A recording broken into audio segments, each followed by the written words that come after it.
صحابہ کرام رضی اللہ تعالیٰ عنہم نے عرض کیا اللہ کے رسول ہم تو کمزور ہیں مالی اعتبار سے، ہم تو افطار نہیں کرا سکتے کسی کو۔ تو آپ صلی اللہ علیہ وسلم نے ارشاد فرمایا اس سے مراد یہ نہیں ہے کہ آپ اس کو جو ہے نا پیٹ بھر کر افطاری کراؤ، کوئی ایک کھجور کا ٹکڑا بھی اس کو افطار کرا دے، افطاری میں دے دے، یا ایک گھونٹ پانی پلا دے، یا ایک گھونٹ لسی پلا دے۔ پہلے تو لسی ہوتی تھی، اب تو روح افزا ہے، تو اللہ تعالیٰ اس کو پورا پورا اجر عطا فرما دیں گے۔ یہ ایسا مہینہ ہے کہ اس کا پہلا حصہ اللہ کی رحمت ہے، اس کا پہلا حصہ اللہ کی رحمت ہے، درمیانی حصہ مغفرت کا ہے، اور آخری حصہ آگ سے آزادی کا ہے۔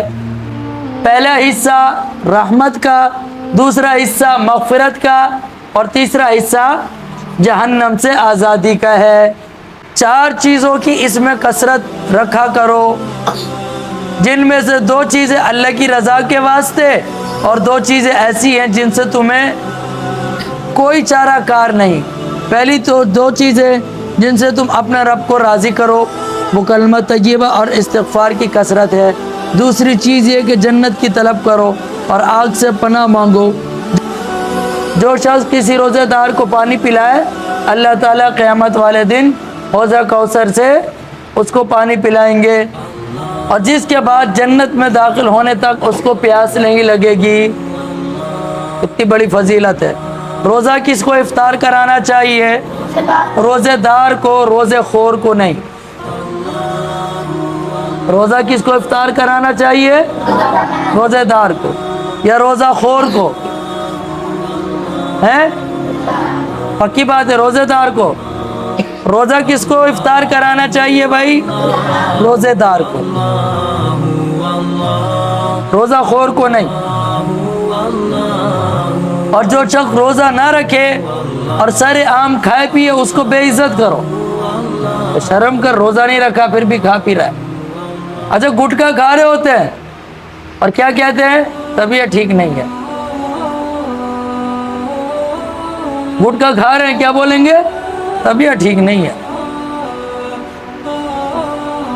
سگریٹ پی رہے ہوتے ہیں، سوٹے پہ سوٹا لگ رہا ہے، اور کیا کہیں گے؟ طبیعت ٹھیک نہیں ہے۔ جو شخص روزہ نہ رکھے، سر عام کھائے پیے، روزے کی توہین کرے، اس کو بے عزت کرو، وہ شرم کرو، روزہ نہیں رکھا اور میری طبیعت خراب ہے۔ وہ طبیعت خراب ہے، سر عام کیوں کھا رہا ہے؟ رمضان کا تو احترام کر۔ اور افطار کس کو کرانا چاہیے بھائی؟ روزے دار کو۔ اور بہترین روزے دار یہ قرآن پڑھنے پڑھانے والے ہیں۔ بہترین روزے دار کون ہے؟ یہ قرآن پڑھنے پڑھانے والے۔ امت لوگ ان کو بھول چکے ہیں۔ ہم جب چھوٹے ہوتے تھے نا، روزہ نہیں رکھتے تھے تو ہمیں دسترخوان سے اٹھا دیتے تھے، بس جن کا روزہ نہیں ہے وہ دسترخوان پہ نہیں بیٹھے۔ وہ پہلے محبتوں کا زمانہ تھا، جوائنٹ فیملی سسٹم ہوتا تھا، بڑا سا دسترخوان لگتا تھا۔ جو روزہ نہیں رکھتا تھا وہ صرف پکوڑا چکھتا تھا، پکوڑا کھاتا نہیں تھا، پکوڑا چکھتا تھا۔ شربت پیتا نہیں تھا، شربت چکھ کے بتاتا تھا اس میں میٹھا کتنا ہے۔ آج کل تو وسیع دسترخوان لگتا ہے، جو روزہ رکھے نہ رکھے سب کو ملتا ہے۔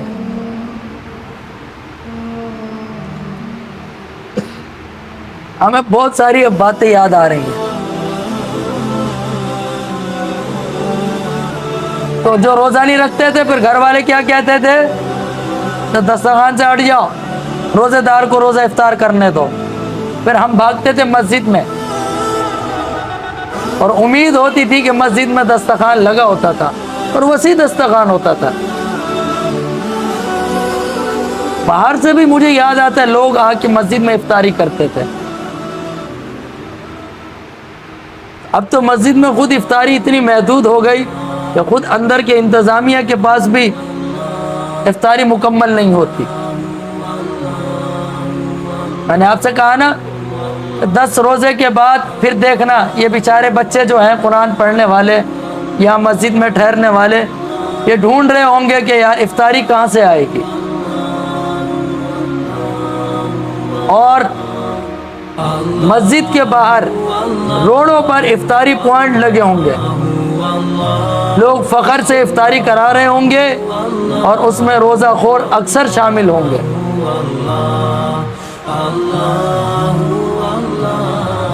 تو بھائی ہمیں مستحق افراد کو ڈھونڈنا چاہیے, حقدار کو ڈھونڈنا چاہیے اور ان تک پہنچانا چاہیے. میں کہتا ہوں روڈ پہ دسترخوان لگانے سے اب ریاکاری بھی شامل ہو جاتی ہے. آج جو ہے نا ہم افطار کرائیں گے کہاں پر؟ کیڑیا چرنگی پر. پہلے لوگ فخر سے کہتے تھے آج ہم افطار کرائیں گے کون؟ فلاں مسجد میں. اب لوگ فخر سے کہتے کیڑیا چرنگی پہ, فور کے چرنگی پہ. اب مسجد والوں کا کیوں خیال نہیں کرتے؟ اچھا مسجد والے کو دیتے ہوئے نا ایک بات کھٹکتی ہے, یار وہاں تو لوگ دیتے رہتے ہیں, پتہ نہیں میں دوں گا پھر ایسا نہ ہو ضائع نہ ہو جائے. یہ بات شیطان کیسے دھوکے میں ڈالتا ہے. تو آپ باہر جو بغیر روزے داروں کو کھلا رہے وہاں آپ کو یہ بات کیوں نہیں کھٹکتی کہ یار پتہ نہیں میرا مال ضائع نہ ہو جائے. دونوں چیزوں میں فرق ہے. تو خدا را اپنا مال جو آپ اللہ کے راہ میں خرچ کر رہے ہو تو ذرا اس پر آپ غور کریں کہ وہ ہمارا مال صحیح خرچ بھی ہو رہا ہے یا نہیں. تو اپنے اپنے رشتہ داروں میں بات چلائیں گے. کیا بات چلانی ہے کہ آپ اگر افطاری کا انتظام کروا بھی رہے ہیں تو محلے کی مسجد میں وہاں جہاں بچے ہوتے ہیں قرآن پڑھنے والے, آپ وہاں جا کر جو ہے اپنے افطاری پہنچائیں. اب دیکھو نا سحری میں شتر مرغ کھلا رہے ہیں. بھائی ہمارے یہاں بڑی وسیع سحری کا انتظام ہوتا ہے اور جو سارا دن قرآن پڑھنے والے ہیں, دین کی خدمت کرنے والے ہیں, ان کے پاس کیا سحری میں ہوتا ہے کبھی آ کے دسترخوان پہ دیکھ لیں. روڈ پر وسیع انتظام ہو رہا ہے. وہ روزہ رکھے نہ رکھے کوئی بات نہیں, غریب تو ہیں, ہے نا, یہ بات کہتے ہیں نا, کوئی بات نہیں غریب تو ہیں. وہ رمضان کی بے اکرامی کر رہے ہیں, سرے عام کھاتے ہیں پیتے ہیں,